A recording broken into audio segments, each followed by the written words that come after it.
All right, what's up, everybody? Um, we are live, another edition of Mind Endurance Live, and tonight's topic is how to recover after a long run or a training race run or your goal race. So, if you're new to the group, I'd like to introduce myself real quick. My name's Eric. I am an USCA Ultra Running Certified Coach, and I love running, talking about running, and helping other people become better runners. So, um, tonight's topic is I like to, keep the topics on something that's fresh, because a lot of people in the group are going through the same like training cycle as me or my family or other people that I know that are going through it.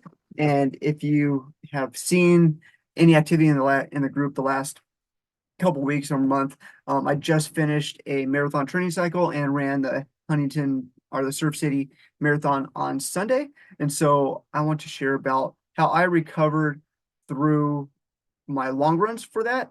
Um, Hard efforts, which a lot of times I like to cycle in training runs or training races as a long run and to simulate, a hard effort, but also um, just get the race experience. And then also easy runs and then how I recovered after the marathon too. And recovery is super key, not only to how we feel the next day or right after the race, um, but also to continue our training so we can reach those goals and stay motivated. Because if you're always sore, it's hard to stay motivated and get out there. So that's what tonight's topic is, and what I'm going to share about is how to recover after the long runs, hard efforts, and your goal races. And I'm going to share a little bit how to recover after your goal race last because might shock you how I like to recover.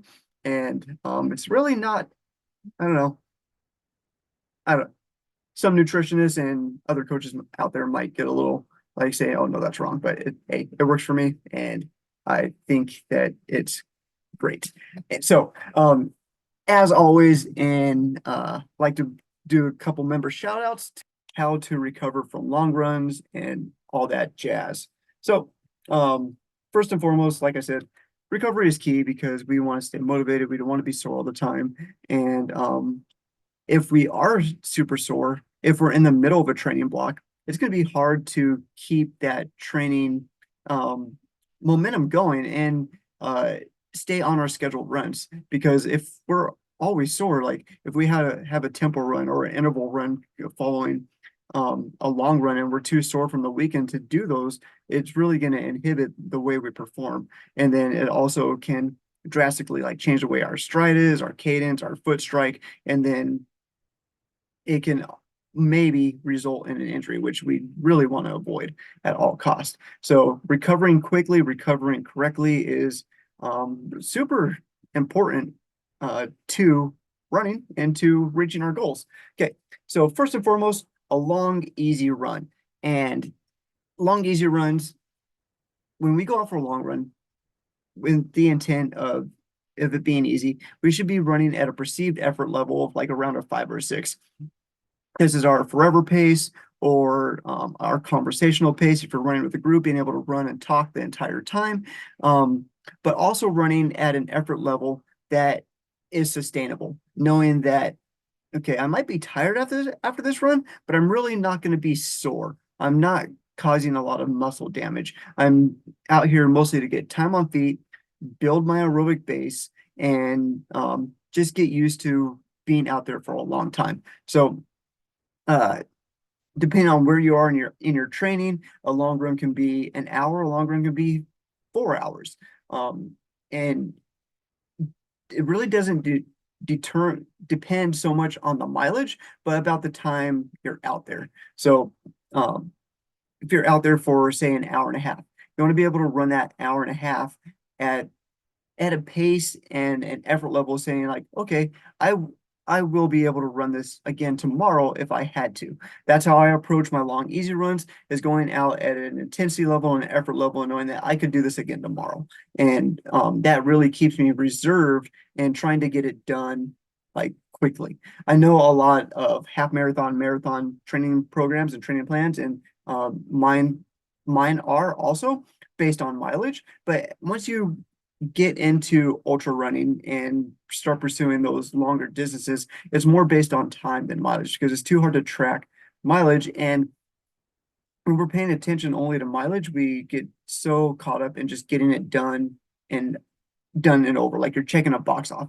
Like I'm scheduled to run 8 miles a day. I just want to get that done as quickly as possible. And so lots of times we get out there with the mindset like I'm just going to get it done, and then we run too fast and we make that easy run too hard, and then it doesn't let us allow us to do our hard runs hard enough because we're recovering. So how do we recover after a long easy run if we accomplish our goal by keeping the effort level low? Um, Drink water, drink electrolytes, and replenish with protein. Chances are, if you did everything correctly, you tapped into your fat reserves and your body was actually looking to burn fat instead of carbs or glucose because carbs turns into glucose. And so when we cross out of our aerobic base and into that anaerobic state, that's when our body starts burning carbs. And that's when we really start tearing up our muscles and getting sore and crossing into that lactic buildup area where our body isn't depleting the lactic acid fast enough. And that's when all that bad stuff happens. That's when we start to feel sore and start to get really tired and all that. So easy runs, keep them really easy and to the point where the recovery is really just drinking water and having a healthy meal after. Okay, our hard efforts. How do we recover after a hard effort?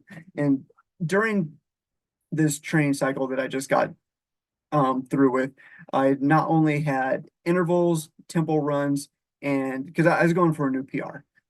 So it just wasn't just to finish a race. I was actually going for a new PR. So I was trying to build my speed back up after this summer of running slow. So I introduced intervals, tempo runs, and along with my long, slow runs, I also did two, maybe three race paced long efforts. So my longest hard effort was 16 miles, and it actually tore me up pretty good. It gave me a really good uh, feeling of what I'd be going through on race day. So I had to really hone in on like, okay, I got to recover from this because I still got another 4 weeks of training ahead of me. Like I can't let this one hard run jeopardize that. So as soon as I get done with a long, hard effort, I'm immediately drinking water, immediately replenishing my body with electrolytes and also protein. My wife makes these protein balls that are just they're amazing, and they taste like chocolate chip cookies.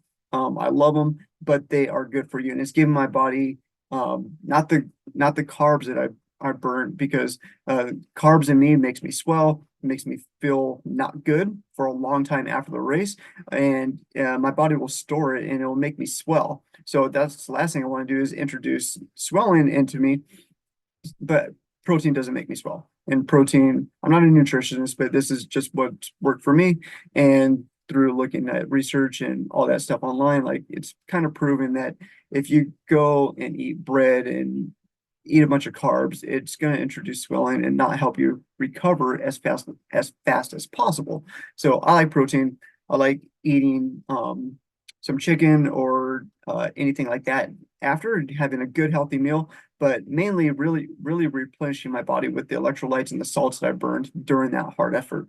And then I will do some heat and cold therapy. We have an cold plunge that we have at home, and also a jacuzzi that I like to get in. So if you have resources available to you, even hot and cold showers will work. And one thing we really want to do is get that blood flowing back in our bodies by going from cold and hot. That's what I found works for me. And then based on the research online and studies that have shown that it really helps with recovery. And then after both of these hard efforts, and then I would say a long hard effort also includes training races that you are built into your training block for um, for long runs.